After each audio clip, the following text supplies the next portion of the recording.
এই যে গরম যা পড়তেছে আমার বয়সে এরকম গরম দেখছি বলে মনে হয় না। প্রচণ্ড তাপদাহে পড়ছে মংলার উপকূলের জনপদ। শনিবারও 41 ডিগ্রি সেলসিয়াস তাপমাত্রা বিরাজ করেছে মংলায়। গত কয়েকদিন ধরেই এলাকার তাপমাত্রা রয়েছে 40 থেকে 41 ডিগ্রি সেলসিয়াসে। তাপদাহে অতিষ্ঠ হয়ে উঠেছে জনজীবন। গরমে কাজ করতে ও জীবিকা নির্বাহে সবচেয়ে বেশি কষ্টে পড়ছেন দিনমজুররা। রোদে তাপে যেন খাঁ করছে উপকূলের জনপদ।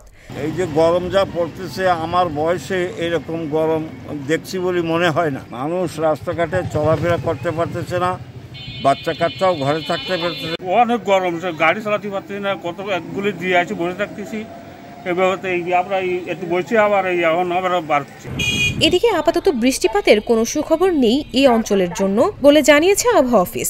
চলমান তাপপ্রবাহ আরও কয়েকদিন ধরে অব্যাহত থাকার সম্ভাবনার কথা জানিয়েছেন মংলা আবহাওয়া অফিস ইনচার্জ মোহাম্মদ হারুনুর রশিদ।